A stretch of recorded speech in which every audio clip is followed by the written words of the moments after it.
OBISI ya kuthetera kiojo kia omuntu ni Obusdman niendekithitie OBISI kwithirwa rikiri rwangiro BORISI RUONE ni kenda bolele kuthetera kurungikwa ngwikwo besta cio KURUNE na kinya kwathula rwangine ru amwe na mantu yange kathomba mukaririte Florence Kajujo wete OBISI kaguna rwangiro na njira inene Anthony Kathenya atumenyethia nkoloki. Mr. Chairman, to give you a live example, when I came to the commission, I had a retired soldier coming to our office and stripping. He demanded to see the chair. I allowed him to see me, Mr. Chairman. He had a disability, some 45% disability on his private parts. Because when he went to war, whenever he was fighting, an explosive messed up his private parts.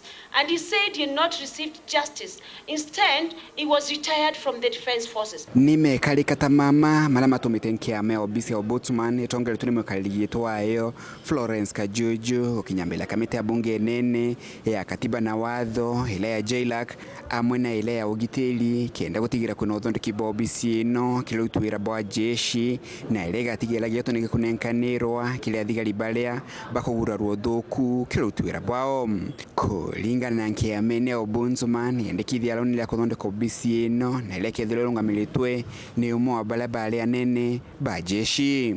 From our experience, there is an internal grievance handling mechanism within the military.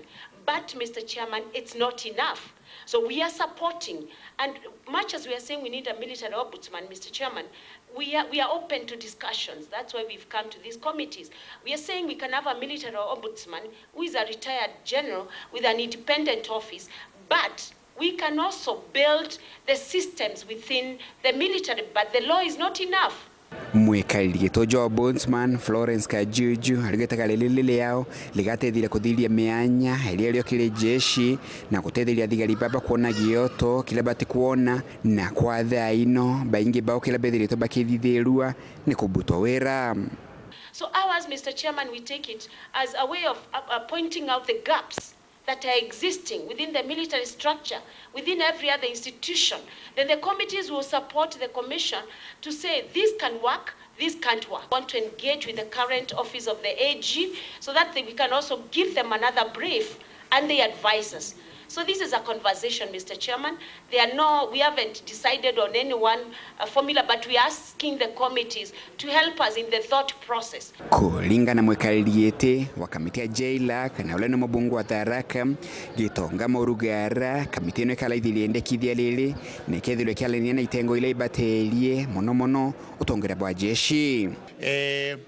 It is an idea as we speak. It's not a legislative proposal, but it's an idea that is going to be taken to the stakeholders, including the military. Kuma muji munano Nairobi, Mbeta Anthony, Rangi wa Kathenya.